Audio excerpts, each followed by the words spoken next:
Ini adalah momen sebuah penentuan, beban dan teror yang dijaga selama puluhan tahun. Semua korban, luka, dan tuduhan kepada Rosalina yang merupakan leluhurnya kini bisa berakhir dengan tindakan Pak Wijaya sekarang.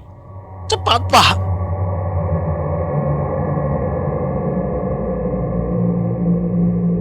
Selamat datang kembali di channel Ruang Dengar ID, tempat mendengarkan cerita horor yang terdengar lebih nyata. Mari kita lanjutkan kembali cerita Sang Penunggu Malam. Cerita yang ditulis oleh Muharram Shidik ini merupakan bagian terakhir dari seri Sang Penunggu Malam, yang Sobat ID bisa baca langsung juga ceritanya di Karya Karsa, yang linknya sudah Mbah sertakan di deskripsi video ini. Dan tanpa harus berlama-lama, kita langsung saja masuk ke ceritanya.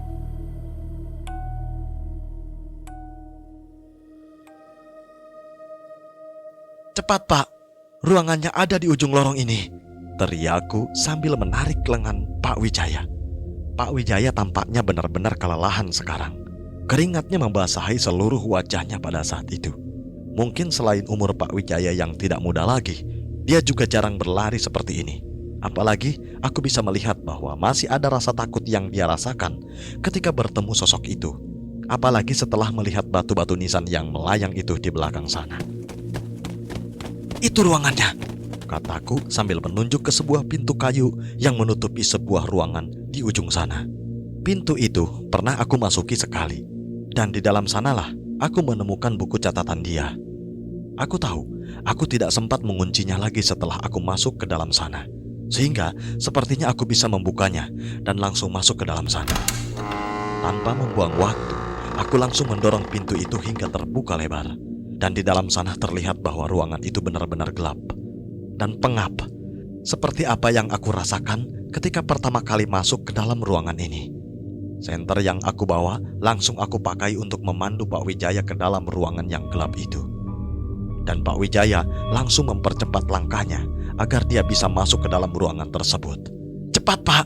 Masuk, Pak! Pak Wijaya langsung berlari ke ujung saja dan diam di sana, teriakku. Kamu mau ngapain, Wisnu? Kenapa kamu diam di sana? Sedangkan aku harus masuk ke dalam, balas Pak Wijaya yang bingung dengan apa yang aku lakukan ketika sudah masuk ke dalam ruangan tersebut. Pokoknya cepat, lakukan saja, Pak, teriakku lagi. Rasanya sangat aneh. Aku berteriak kepada seseorang yang menggajiku dan memberi pekerjaan ini sekarang. Tapi ini harus dilakukan. Aku tidak bisa membiarkan sosok itu melemparkan kami dengan semua benda yang bisa membunuh kami dalam sekejap seperti tadi. Dan mungkin saja ketika kami mengurungnya di sini, dia tidak akan bisa keluar. Dan Pak Wijaya bisa melakukan sesuatu hal dengan belati itu agar bisa melenyapkan sosok itu sekarang. Pak Wijaya hanya bisa mengangguk. Dia tahu bahwa aku punya rencana. Aku hanya diam dan menatap sosok itu sekarang. Aku mencoba untuk memprovokasinya agar dia ikut masuk ke dalam sana. Sosok itu semakin menyeringai. Dia membuka mulutnya dengan sangat lebar. Dan tak lama kemudian, dia pun mulai mempercepat tubuhnya agar bisa menangkapku yang berlari tepat di depan pintu.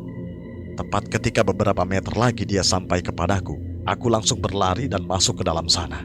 Sosok Adi Wijaya yang menyerupai sosok Rosalina itu akhirnya masuk ke dalam. Dan orang yang pertama kali dia lihat adalah Pak Wijaya yang ada di ujung sana, dengan belati yang dia pegang di salah satu tangannya. Dia langsung melayang kembali ke arah Pak Wijaya. Dan pada saat itu juga, sesuatu terjadi. Aku menutup pintu itu sekarang. Kami semua terkurung di dalam ruangan ini. Dan hal itu yang bisa membuat kami bisa melakukan apapun terhadap sosok itu sekarang. Pak Wijaya nampak kaget. Dia tidak menyangka bahwa aku akan mengurungnya di ruangan ini. Tidak ada yang bisa dia lakukan sekarang selain menghadapinya. Sosok tersebut juga nampak terdiam sebentar ketika aku menutup pintu itu. Dia tahu bahwa dirinya pernah dikurung di dalam ruangan ini dalam waktu yang lama. Dan kali ini dia terkurung lagi di tempat ini. Dia hanya melayang-layang di atas kami, seperti sedang merencanakan sesuatu terhadap kami berdua. Dan aku langsung berlari ke arah Pak Wijaya yang nampak bergetar hebat sambil memegang belati itu dengan salah satu tangannya. Pak! Teriakku dengan nada yang keras. Aku mencoba memberanikan diriku, menatap tajam ke arah sosok itu dan melirik kembali ke arah Pak Wijaya. Sekarang kita berada di dalam tempat ini bersamanya. Ini adalah kesempatan kita. Kita akan kejar dia dan coba untuk melukainya dengan belati itu. Kata-kata itu seolah menyadarkannya sekarang. Dia menatap belati di tangannya, lalu menatap kembali kepada sosok Rosalina itu dengan tangannya yang gemetar. Dia mencoba menegakkan tubuhnya. Sorot matanya yang tadi ketakutan kini mulai kembali terisi oleh keberanian. Mungkin di dalam pikirannya pada saat ini adalah tentang para korban-korban yang berjatuhan akibat sosok itu. Ardi, Kiki, Mahmud, Pak Tisna, Dudi, bahkan anaknya sendiri yang kini tidak sadarkan diri. Sosok itu kini merasa tertantang di atas sana.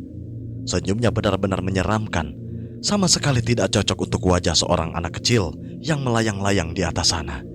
"Turun kamu, hadapi kami berdua," teriak Pak Wijaya sambil mengangkat belatinya. Sosok Rosalina itu turun secara perlahan. Dia kini melayang di tengah-tengah ruangan dengan tatapannya yang marah ke arah kami berdua. Pak Wijaya nampaknya sudah mengumpulkan keberaniannya sekarang.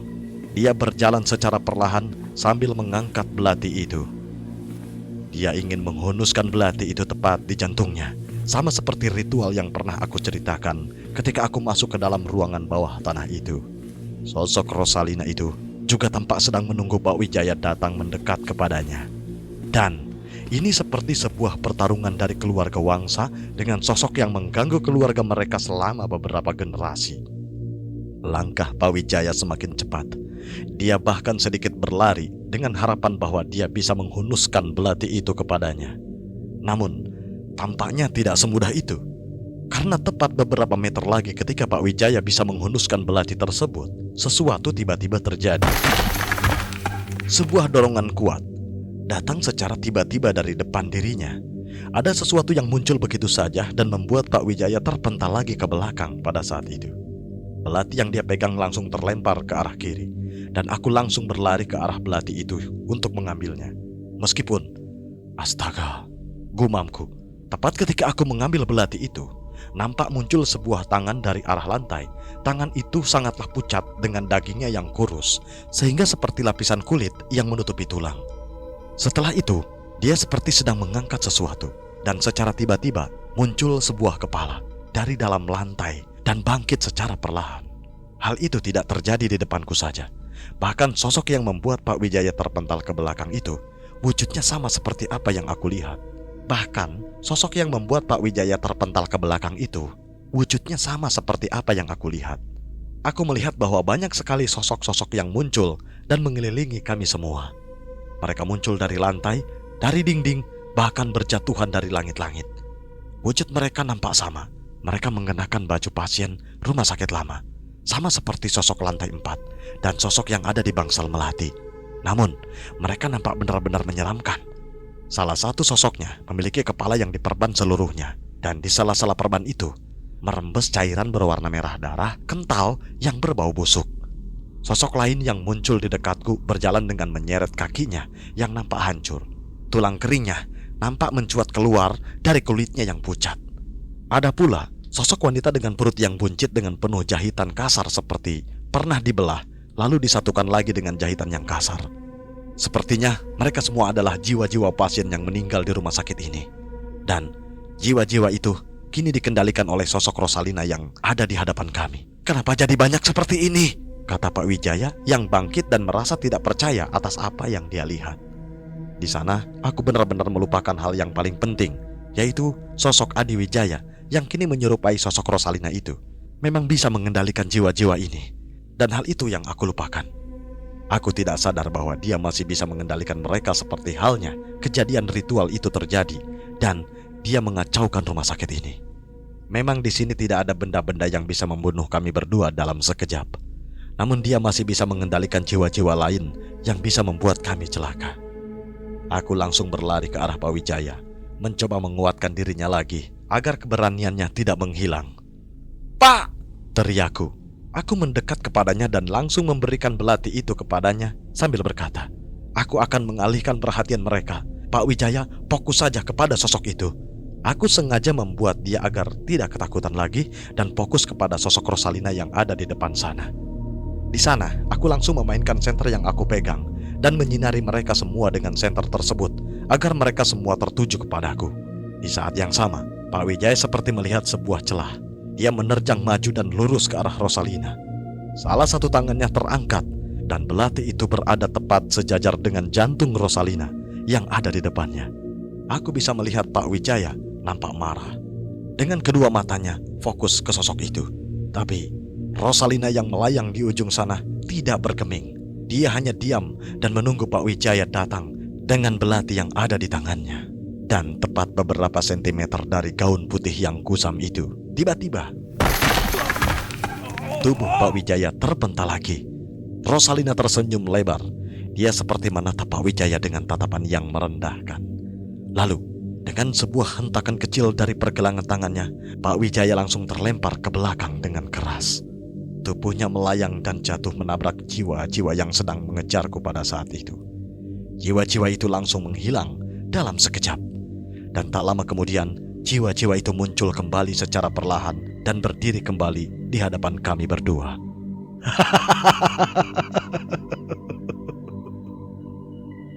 Maneh moal bisa ngelengitkan orang, Wangsa. Kamu tidak bisa melenyapkanku, Wangsa. Sosok itu tertawa. Suara tawanya melengking dan menggema di seluruh ruangan. Dia langsung menunjuk ke arah kami berdua. Dan jiwa-jiwa yang sempat menghilang ketika tubuh Pak Wijaya melayang tadi ke arahnya, kini mulai bergerak lagi dan seperti sedang memburu kami berdua yang terpojok di sana. Aku melirik ke arah Pak Wijaya. Dia nampak terbatuk-batuk sambil memegang tangannya. Tubuhnya masih tergeletak di lantai yang kotor dengan belati yang masih tergenggam dengan erat di tangannya. "Ayo Pak, cepat berdiri!" teriakku dengan keras ke arahnya. Aku menarik tubuhnya agar berdiri, lalu mundur hingga tubuhku menabrak pintu yang terkunci rapat. Aku langsung melirik ke belakang dan pintu itu adalah pintu tulisan Rosalina yang pernah aku masuki beberapa waktu yang lalu. Aku berusaha membuka pintu itu, mencoba untuk melarikan diri dan bersembunyi di dalam ruangan tersebut. Namun, nampaknya sia-sia. Pintu itu tidak bisa dibuka olehku sekarang. Salah satu dari mereka, sosok jiwa pasien dengan kepala yang diperban itu, tiba-tiba mencengkram tanganku. Tangannya terasa begitu dingin. Dengan cengkramannya yang begitu kuat, aku mencoba untuk menarik tanganku itu, namun nampaknya sia-sia. Kemudian, jiwa-jiwa lainnya nampak ikut mengerubungiku. Tangan-tangan yang kurus dan dingin itu menarik kaki, bahu, dan rambutku. Begitu juga dengan Pak Wijaya. Mereka menarik tangannya, bajunya, bahkan menjambak rambutnya. Aku dan Pak Wijaya meronta-ronta dengan sekuat tenaga, memukul dan menendang mereka. Tapi jumlah mereka terlalu banyak. Bahkan belati yang Pak Wijaya pegang tidak berarti, karena ini hanya berguna untuk sosok Rosalina yang ada di ujung sana. Bau anyir darah dan bau obat-obatan yang busuk langsung tercium ke hidungku sehingga membuat aku ingin muntah. Mereka langsung menjatuhkanku ke lantai. Aku bisa merasakan kuku-kuku mereka yang panjang mulai menggores kulitku dan juga Pak Wijaya yang ada di sebelahku. Di antara jiwa-jiwa pasien yang muncul itu, aku bisa melihat sosok Rosalina dari kejauhan. Dia mencoba melayang dan mendekat sambil mengangkat salah satu tangannya secara perlahan. "Maneh bakal paeh di dia turunan Wangsa. Kamu akan mati di sini keturunan Wangsa," katanya dengan suara yang menggema. Dia mengangkat tangannya ke atas kepalanya. Jari-jarinya yang mungil itu terlentang, seperti sedang melakukan sesuatu yang bisa mengakhiri hidup kami berdua. Aku hanya bisa menutup mata. Aku tidak sanggup melihatnya. Aku yang terlalu egois dan terlalu berambisi untuk menyelesaikan ini semua, akhirnya tidak bisa berbuat apa-apa. Nasibku kini akan sama seperti Aardi. Hidupku akan berakhir di tempat ini. Dan semua usahanya untuk menguliahkanku, untuk membuat aku menjadi orang sukses, kini sia-sia ketika aku sudah di posisi seperti ini. Rasa dingin dari jiwa-jiwa pasien itu terasa semakin dingin dan menyakitkan. Aku hanya bisa menahan diri dan terdiam ketika kuku-kuku yang tajam itu melukai seluruh tubuhku.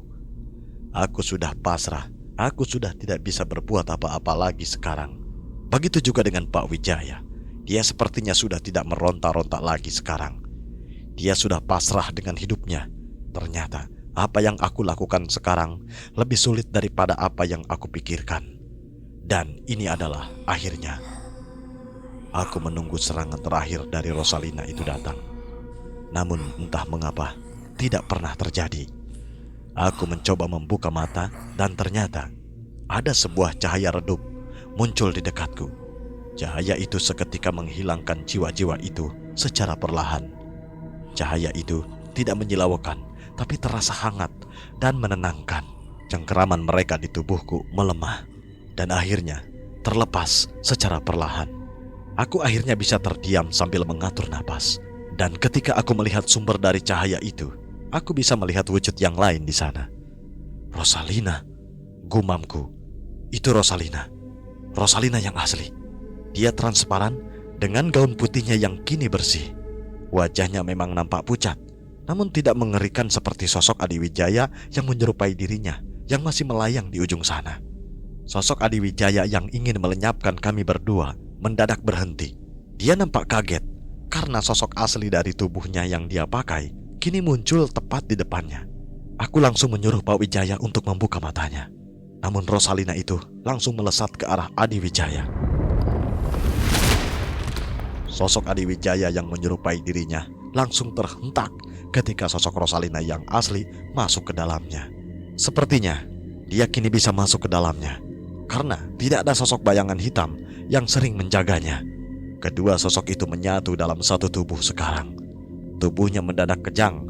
Dia menjerit dengan dua suara yang keluar dari mulutnya secara bersamaan. Wajahnya tampak berubah-ubah. Sesekali berubah menjadi sosok Rosalina yang asli dan sesekali berubah menjadi wajah Adi Wijaya.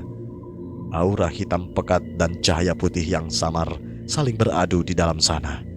Mereka seperti sedang memperebutkan kendali atas wujud itu. Nampaknya Rosalina yang asli sedang mengunci Adi Wijaya di dalam tubuhnya sendiri. Dia seperti menahannya agar tidak bisa bergerak. Di saat itulah aku menyadari bahwa Rosalina sedang memberikan sebuah kami kesempatan. Dia membuat sosok Adi Wijaya tidak berdaya, dan itu adalah kesempatan bagi kami untuk menyelesaikan semuanya. "Pak Wijaya!" teriakku. "Ayo cepat hunuskan belati itu sekarang!" Teriakanku seolah-olah membuat Pak Wijaya tersentak. Entah apa yang ada di dalam pikirannya. Namun dia tidak bisa memproses kejadian ini dengan cepat. Antara takut, kaget, marah, serta bingung kini menjadi satu ke arahnya. Dan teriakan yang aku lakukan membuat dirinya langsung melirik ke arahku selama beberapa detik. Aku sempat melihat keraguan di dalam dirinya. Dan di satu sisi dia seperti sedang mengumpulkan keberaniannya lagi di tengah-tengah keraguan itu. Ini adalah momen sebuah penentuan, beban dan teror yang dijaga selama puluhan tahun. Semua korban, luka, dan tuduhan kepada Rosalina yang merupakan leluhurnya kini bisa berakhir dengan tindakan Pak Wijaya sekarang. Dia tampaknya tidak ragu lagi. Dengan tubuhnya yang terluka, dia nampak bangkit. Aku langsung mengambil senter yang dari tadi belum sempat aku bawa ketika terjatuh di dalam ruangan ini. Pak Wijaya langsung berlari dan aku menyinarinya dengan senter sebagai pembuka jalan baginya agar langkah kakinya terarah secara langsung ke arah Rosalina. "Cepat, Pak!" teriakku. Sosok Rosalina yang saling beradu di dalam tubuh itu seperti merasakan bahwa Pak Wijaya muncul dan berlari ke arahnya. Wajahnya mendadak berubah menjadi sosok Adi Wijaya. Dia melotot tajam ke arahnya dan berteriak lebih keras agar melepaskan sosok Rosalina asli yang ada di dalam tubuhnya. Pak Wijaya terus berlari. Dia menggenggam erat belati itu dengan kedua tangannya. Tidak ada keraguan lagi di matanya. Yang ada hanyalah tekad untuk menyelesaikan semuanya. Dia terus berlari dan mengabaikan rasa sakit yang ada di tubuhnya. Dan tak lama kemudian dia melompat dan menghunuskan belati itu dengan segenap kekuatan yang tersisa di tubuhnya. Dia tidak mengarahkannya ke dada atau ke perut, tapi dia langsung mengarahkannya tepat di jantungnya. Tidak ada suara tulang yang beradu dengan belati yang sudah berkarat itu. Yang terdengar hanyalah suara seperti kaca yang retak, nyaring, dan memekakkan telinga. Ujung belati itu masuk dan menembus kulitnya seketika. Lalu setelah itu, suasana mendadak hening. Sosok Rosalina itu berhenti bergerak. Dia menundukkan kepalanya dan menatap belati yang menancap ke dadanya. Wujud Rosalina yang kecil secara perlahan luntur dan tergantikan oleh sosok pria tua yang menunduk dan menatap ke arah lurus ke arah Pak Wijaya. Dia adalah sosok asli dari Adi Wijaya. Sosok yang selama bertahun-tahun mengorbankan dirinya, yang karena sebuah sakit hati dan dendam akan keluarga Wangsa. Sosok itu terus menatap Pak Wijaya dengan kebencian. Dia seperti ingin mencekik Pak Wijaya dengan kedua tangannya yang terangkat. Namun, sesuatu terjadi. Dari tubuhnya yang kini berubah menjadi sosok yang asli, tiba-tiba muncul dua tangan kecil yang keluar dari tubuhnya. Itu tangan dari Rosalina. Dia muncul dan memegang belati itu dengan kedua tangannya. Lalu tak lama kemudian, dia mendorong belati itu agar menembus tubuh Adiwijaya dengan sekuat tenaga. Tiba-tiba, sosok Adiwijaya berteriak dengan kencang. Lalu secara perlahan, retak dan pecah. Wajahnya terkelupas dan bagian tubuhnya berjatuhan ke lantai. Tak lama kemudian, sebuah ledakan kecil pun terjadi. Tubuh Adiwijaya seperti dipenuhi oleh sebuah cahaya redup yang secara perlahan meledakkan tubuhnya dari dalam. Dan tak lama kemudian, sosok itu pun menghilang dan tergantikan oleh sosok Rosalina dengan tubuhnya yang kecil dan mungil. Ia menatap lurus ke arah Pak Wijaya, lalu menatap ke arahku yang berada di belakang sana. Rosalina langsung mengangguk pelan. Dia tersenyum tipis dan berterima kasih dalam bahasa Belanda. Wajahnya yang pucat itu seketika berubah. Wajahnya seperti menemukan sebuah kedamaian. Dan senyuman tipis itu terus terlihat sebelum akhirnya dia menghilang bersamaan dengan semua yang ada di dalam ruangan tersebut. Banyak yang terjadi setelah sosok Adiwijaya yang menyerupai Rosalina itu lenyap di dalam ruangan tersebut. Kami harus keluar dari gedung B untuk menyembuhkan semua luka yang kami terima. Lalu, di hari besoknya, kerangka Rosalina yang ada di dalam ruangan bawah tanah itu akhirnya dievakuasi. Kami sekarang tidak takut lagi untuk masuk ke dalam ruangan bawah tanah itu, karena semua sosok yang ada di rumah sakit itu menghilang. Kerangka yang ditemukan di sana dimakamkan kembali secara layak. Meskipun kami tidak tahu itu kerangka siapa saja, namun kami tahu bahwa ada kerangka Rosalina di dalam sana. Setelah itu, Pak Tisna sadar setelah beberapa hari terbaring akibat kejadian yang menimpanya. Dia bercerita tentang apa yang terjadi ketika bertemu dengan Bu Rina, dan Bu Rina mencoba menenangkan dan berkata bahwa semuanya sudah berakhir. Tidak ada banyak yang berubah setelah kejadian itu. Kehidupan di rumah sakit itu kembali seperti biasa. Aku dan Pak Tisna kembali menjaga rumah sakit itu. Pos jaga yang rusak itu diperbaiki, dan aku akhirnya menemukan ketenangan ketika menjaga rumah sakit itu sekarang. Cerita-cerita tentang penampakan di sekitar rumah sakit itu menghilang secara perlahan. Ritual yang harus kami lakukan di setiap malam kini tidak perlu dilakukan lagi. Sehingga hal itu membuat para penjaga di rumah sakit baru bisa ikut menjaga rumah sakit tersebut tanpa harus ketakutan atas penampakan yang ada di dalam rumah sakit tersebut. Sehingga Pak Tisna tidak perlu menjaga semalaman. Dia bisa pulang setiap hari dan bertemu dengan istri serta anaknya di dalam rumah. Dan aku bisa fokus dengan kuliahku yang tertunda, sehingga aku bisa mengejar kuliah itu dan menyelesaikannya untuk memenuhi janjiku kepada Aardi yang sudah tiada. Hampir setahun berlalu semenjak kejadian pada malam itu. Kini aku berdiri di pemakaman yang sama seperti awal dari semua ini terjadi. Terlihat rumput hijau tipis sudah mulai tumbuh di atasnya. Jejak-jejak duka ketika tubuh itu dimakamkan mulai menghilang secara perlahan.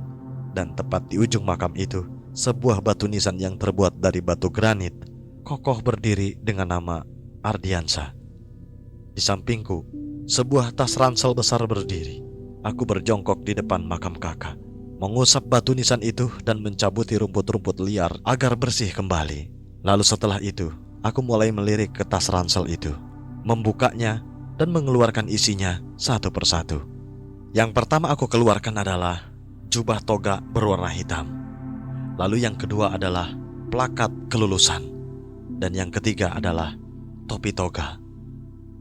Tanpa banyak berpikir, aku mulai memakai jubah dan topi itu, lalu meletakkan plakat kelulusan di samping nisan kakakku. Aku menatap nama itu lagi. Air mataku akhirnya jatuh. Sesuatu yang tadinya aku tahan sejak acara wisuda tadi pagi, akhirnya tidak aku bisa tahan lagi.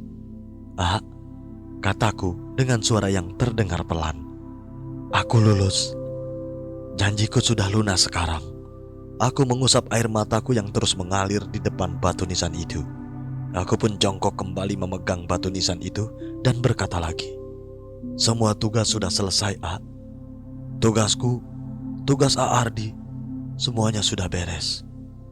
A. Ardi sekarang bisa tenang dan tidak perlu khawatir lagi. Aku terdiam cukup lama, membiarkan angin sore meniup jubah togaku. Aku hanya bisa membayangkan bagaimana bahagianya apabila kakak hadir di dalam kelulusanku. Namun hal itu tidak bisa terjadi, karena dia sudah tenang di alam sana. Dan semua hal yang tertunda, itu sudah aku selesaikan. Wisnu, nampak seseorang memanggilku. Aku langsung menoleh dan di sana ada Pak Tisna yang tersenyum beserta istrinya, Bu Sari, dan anaknya, Tony. Mereka lah yang menemaniku di acara wisuda tadi. Seketika aku ingat ketika Pak Tisna tersadarkan setelah beberapa hari kejadian itu terjadi. Orang yang pertama yang dia cari adalah aku. Dan ketika aku dan Pak Wijaya bertemu dengannya, dia menangis dan memarahiku. Apalagi ketika tahu aku dan Pak Wijaya mengorbankan semuanya agar teror yang ada di rumah sakit itu berakhir. Di sana aku tahu bahwa sebenarnya aku tidak sendirian. Ada Pak Tisna, ada Pak Wijaya, bahkan ada Bu Rina dan Dayat yang selalu support dengan apa yang aku lakukan.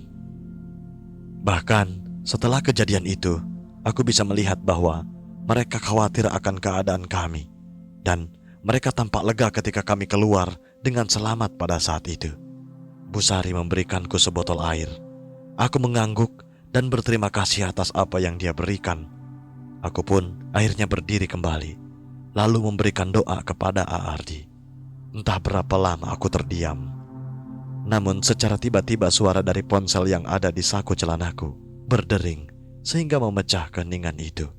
Aku langsung mengambil ponsel tersebut dan nama Pak Wijaya muncul di layar. Halo Pak, kataku dengan pelan. Selamat ya Wisnu. Maaf, aku tidak bisa datang. Soalnya masih ada urusan di luar kota, katanya dengan suara yang tidak sedikit jelas. Iya Pak, tidak apa-apa Pak. Terima kasih ya Pak, jawabku sambil sedikit tersenyum. Jadi gini Wisnu, kata Pak Wijaya lagi. Aku ingin menagih janji sesuai apa yang kita bicarakan. Dulu kamu bilang setelah kamu lulus, kamu akan membantuku memikirkan tanah rumah sakit itu mau dibuat apa. Jadi, apa kira-kira yang akan kamu buat? Karena aku sudah janji untuk mempercayakan seluruhnya kepadamu akan hal itu. Aku terdiam sebentar, menatap area pemakaman yang ada di sekelilingku. Aku juga menatap Pak Tisna yang masih berdiri di depan makam A. Ardi pada saat itu.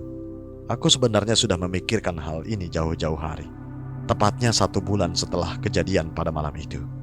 Namun aku belum sempat memberitahunya, karena aku ingin memastikan ideku matang-matang dengan segala kemungkinan yang terjadi. Sebenarnya banyak yang bisa kita bangun Pak, jawabku dengan pelan.